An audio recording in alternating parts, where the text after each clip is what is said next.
This is NewsBreak26 in Southwest New Brunswick. I'm Vicki Hogarth. Here's what's happening in our part of the world. The New Brunswick election has come to a close, with the New Brunswick Liberals poised to be the next sitting government. Nathalie Sturgeon is here with us and has more. Nathalie? Vicki, the New Brunswick Liberals took home a landslide victory on Monday, grabbing 31 seats. It was a crushing blow to the Progressive Conservatives, who secured just 16. And for the first time in 14 years, PC leader Blaine Higgs does not have a seat in the Legislative Assembly, losing out to Liberal candidate Aaron Kennedy. Here in St. Croix, though, things stayed blue, even with 7 candidates. Incumbent Kathy Baucus was able to hold on to the riding with a bit more of a margin than in 2020. Take a listen to what she had to say about her campaign. I've got a lot of work left to do. No, I'm very pleased. I'm very humbled by the trust that the people have placed in me, and I will work very hard for them. I can't pinpoint just one thing. I've learned so much more talking to people, either at the door or on the phone, and learned so many more issues and a lot more awareness of the different issues. So yeah, I'm going to concentrate on those. Ian Lee, the PC candidate for Fundy-the Isles St. John Lorneville, also secured his first term in the Legislative Assembly. He takes over for Andrea Anderson-Mason. Both ridings were expected to be battlegrounds, with the Greens and Liberals taking a big percentage of the vote in both ridings. What ridings did we see flip? Several key battlegrounds were, as you say, flipped in favor of the Liberals. In Moncton South, Greg Turner lost to Liberal candidate Claire Johnson. Former Finance Minister Ernie Steeves lost in Moncton Centre.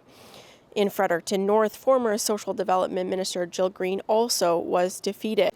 In St. John Harbour, David Hickey secured his first term, taking over for former PC Minister and MLA Arlene Dunn, who did not run in this election. Liberal candidate Dr. John Dornan took over a 29-year Progressive Conservative stronghold, the riding of former MLA Trevor Holder. In nearby Rossay, longtime MLA and former Attorney General Ted Fleming also lost. It is worth mentioning that David Kuhn did secure Fredericton-Lincoln, which was 60% new constituents in this riding. The Greens did lose ground, though, losing Kevin Arsenault in Kent North. What were the overall takeaways? Vicki, the consensus is that the New Brunswick voting population sent a strong message to the Progressive Conservatives. Blaine Higgs, who has given considerable time to public life and public service and led New Brunswick through one of its most challenging times, the COVID-19 pandemic, says he'll speak with caucus and party leadership to determine a transition, but did not resign last night. Premier-designate Susan Holt will become New Brunswick's first female premier. Vicki? Thank you, Nathalie. On Sunday, a peaceful demonstration took place in Market Square in St. Andrews, calling for the release of anti-whaling activist Paul Watson, who grew up in the community. Organized by his sister, Sharon Watson Vandergillick, the protest aimed to highlight Watson's potential extradition to Japan, where he faces up to 15 years in prison. Watson, founder of Sea Shepherd and co-founder of Greenpeace, was arrested in Greenland in July after Japan requested an Interpol notice due to his efforts to disrupt Japanese whaling operations.